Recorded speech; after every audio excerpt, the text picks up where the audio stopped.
May sopa oh, kaganda pa. Sayang talaga mga gamit dito. Ayun mga beshi bobs, hello everyone. So, update dun sa nangyari kagabi. Nakakatakot, sobrang scary.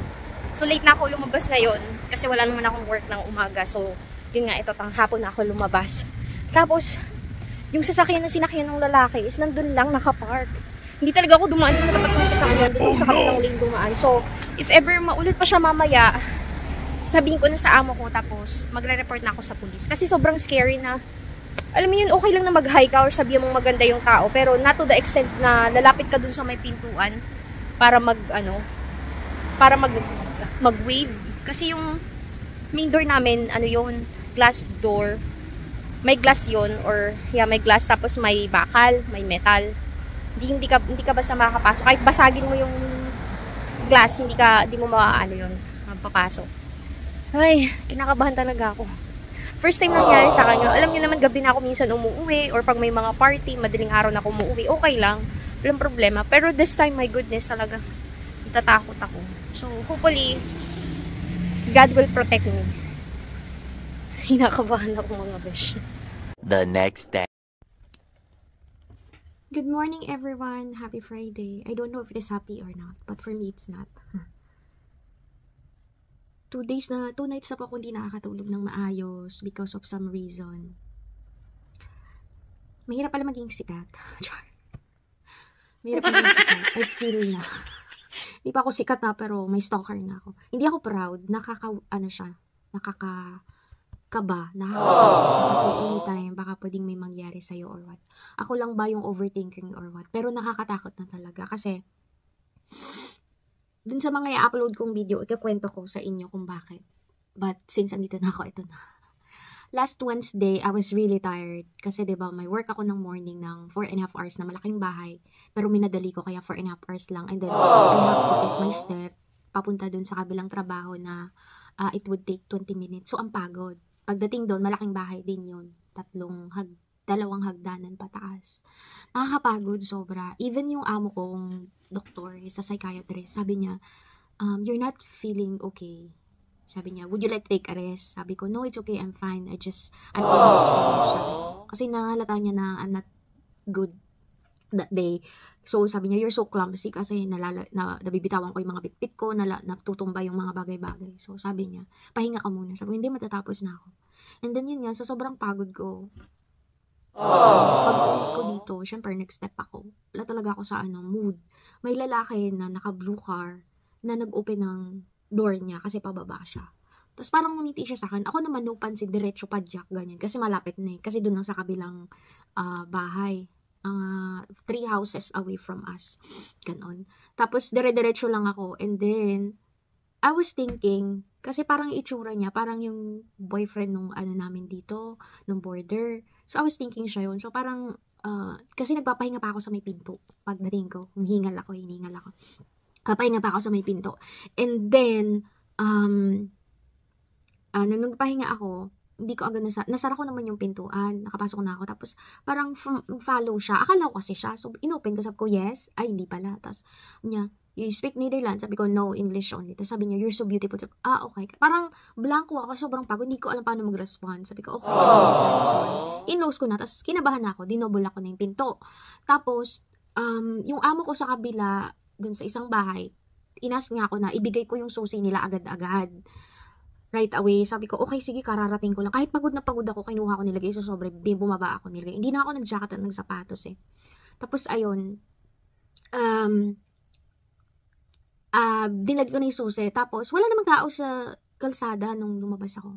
Tapos, nung pagpasok ko na, bigla nandiyan na sa may pintuan namin. Yung pintuan namin, may glass. So, kitang-kita sa labas. Pero hindi ka basta makapasok kasi may bakal yun. Buti lang, dinobol ako siya. Alam mo, sobrang takot ko. Kinatok ko yung magjowa. Sabi ko, tulungan nyo naman ako kasi baka iniisip nung lalaki na mag-isa lang ako sa malaking bahay. Kasi ilang linggo na nga wala yung amo ko nasa bakasyon. Tapos, inopen nila, lumabas kami nung lalaki. Tapos, sabi ko, ayun mo kotse. Ang tapang nung lalaki, in fairness. Tapos, nilapitan namin. Yung saktong papalapit na kami, mga ilang walk na lang kami. biglang pinaandar niya yung kotse, pinaharurot niya. Oh no! Tapos, kahapon, late na ako lumabas kasi wala akong pasok kahapon ng umaga kasi kinuha na nga yung susi. Mga alas 12 na ako umalis. Nandun yung kotse. So, parang shit. Ay, sorry. Kapitbahay ba namin to or what? Kasi, hindi ko siya namumukaan eh. Usually, kilala ko yung mga kapitbahay. Dito sa side na to namin, puro to owned. Sa kabilang side kasi ng street, puro renter. Ganon, puro renter siya. So, ayun. And then last night, ginabi ako. 9 na ako nakauwi. Pero hinatid naman ako ng kaibigan ko. Pinag-drive pa ako. Ang layo niya from Northrop. Hinatid niya ako. Tapos, nagla-live yung kaibigan kong isa. Tapos, dun sa live, may nag-comment na lalaki na pangalan ko. As in, real name ko ha. Hindi yung vlog ko. Sabi niya, binanggit niya yung street kung saan ako nakatira. Peace Palace, ganyan, ganito. Everyday niya ata ako nakikita. Kasi, I don't know kung street sweeper siya or ano. Mabait kasi ako sa mga ganon. Kasi dito naman, normal yun. Good morning, ganyan. One time, may binigyan ako ng lumpia. Kasi parang, wala lang, hindi ko na siya mauwi. So, binigay ko kay kuya. Tapos, ang catch kasi doon is, okay lang sabi niya, pina-follow daw niya ako yung mga reels ko. Hindi yung Facebook page ko, kundi yung reels ko. Dun sa personal name. Dun sa real name ko. So, parang, okay, sige, pina-follow mo ko. Pero it's so scary na sabihin mo yung kung saan ako nakatira. It's so annoying. Hindi annoying, scary talaga mga besh. Tapos ayun, sabi niya, sa Scheveningen daw siya nakatira, pero pag check ko sa Facebook niya, sa Riceway siya. So, ini-screenshot namin para just in case anong mangyari. So, ngayon, nag-message na ako sa mga amo ko para alam nila, para ma-check nila yung CCTV footage. Kasi may CCTV kami dun sa pintuan. Good thing. Ayun, so today, I decided na hindi muna ako mag-work kasi natatakot ako na baka nga totoong street sweeper siya at nandyan siya. Kasi, totoo naman araw-araw may dito, yung naglilinis. Araw-araw. So, siguro nakakasalubong ko. Pero nakakatakot mga besh. I'm not feeling yerang prag. Pero so scary talaga. Alam niyo naman ang mundo ngayon. So, wala mo ng nightlife si Inday. And yun naman, pag weekend, pag summer lang talaga. Kasi pag summer naman, marami pa rin tao. Kahit gabi na. And safe talaga. Kahit saan may CCTV. Pero, iba pa rin yung nag-iingat mga besh. So, at saka, hindi ako nagpo-post ng vlog sa personal account ko. Konti lang nakakaalam ng personal account ko, as in, mag-post man ako reels, pero ibang lugar. At saka, hindi ako nagpo-post kung saan yung street ko, or ganyan. Yung street ko, oo. Pero hindi ko sinasabi saan. Pero siya, alam niya, mga besh. Nakaka-trauma. Kaya hindi muna ako maglalabas, mga besh. So, today, maglilinis na lang muna ako dun sa baba. Lilinisin ko yung lahat ng hindi ko pa nalilinis. Tsaka, nagpaalam na ako sa amo ko. Bukas na lang. So, maghahanap ako ng makakasama muna dito sa bahay for a couple of days. Dito muna siya matutulog with me. Para may kasama lang ako pag lumabas ako. Okay lang mabawasan yung kita ko basta safe ako. Diba? Yun naman yung At saka, yung pagbabayaan ni Lord. Yun ang lagi ko sinasabi. Lord is always with me. God is always with me. And sobrang thankful ako dun sa kaibigan ko na hinatid niya talaga ako kagabi. As in, alam mo yung pagod na siya. Alam ko hindi ko pagod siya. Kahit di niya sabihin. Pagod na rin siya. Pero nag-effort siya na ihatid niya ako. As in, maswerte ko kahit isa or dalawa, tatlo lang yung kaibigan ko for now is, maswerte naman ako. Kaya piliin yung mga kaibigan niya. Bagong ayos na tulog. Kasi nakatulog ako mga 3 AM na. So, yun na ako mga besh. Lagi nating tatandaan na safety is first. Safety first pala. Ano ka? Safety first po tayo. Yung pera na madaling kitain, pero yung kaligtasan, yung health natin, isa lang yan. So, always be good and always be good and choose to be good, and remember, God is always with us. So, bye for now mga besh. Hi mga besh! So, since hindi ho ako pumasok, ay magaligpit ako ng aking mga summer dress. Alagay ko na sa lagayan para madali na siya. Kasi baka nga lumipat ako this month, end of the month or next month. So, ligpitin na natin ang ating mga summer dress. Yung iba nalagay ko na dito. Nalagay pa ako na. Pang Kasi hindi naman masusot dahil malamig na. Aww. Hindi ko alam asan yung isang ganito ko box. Hanapin ko isang box.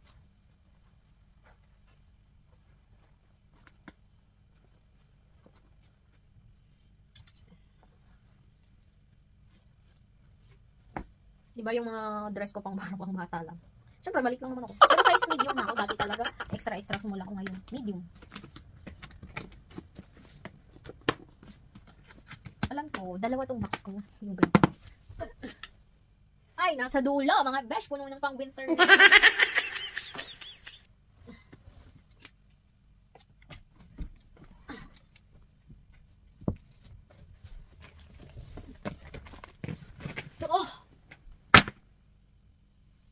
pang winter naman to. Pak ganun. Pang winter. Ito pala to. Ilabas na natin yung mga pang winter. Ito mga pang doble ko.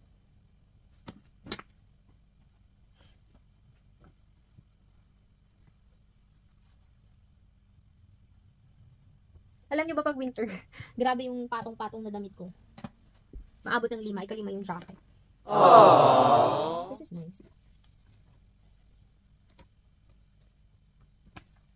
Ito. Oh, importante ito. Dapat may ganito kayo. Pangloob kasi yan.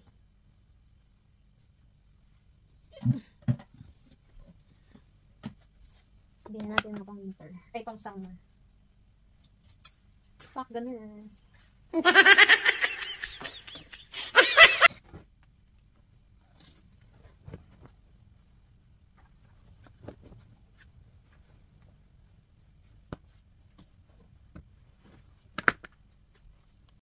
O, di ba pinabilis ko na ho mga best shop kasi naiinip na din ako kasi medyo matagal talaga. Ayan. So, hindi ko pa nga ni lahat na ilagay ng mga pang summer dress ko mga best kasi maliit lang yung aking box. At ayan, ibinalik ko na at isinabit ko na ang mga pang winter at mga jacket mga best shop. The next day.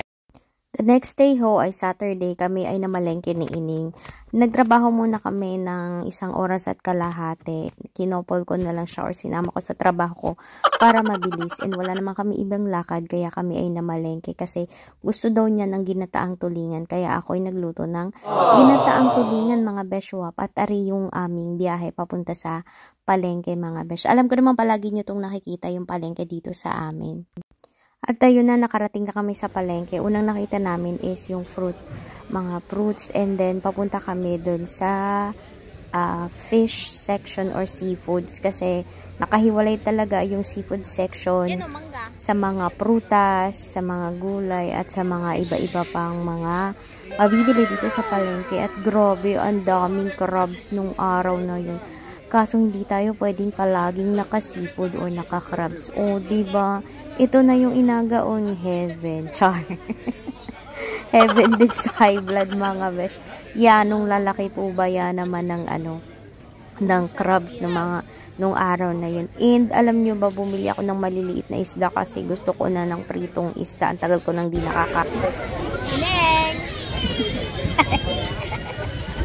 Wala ko kaming gala, kaya kami ay nag-market. Yung avocado, ang laki, dambuhala.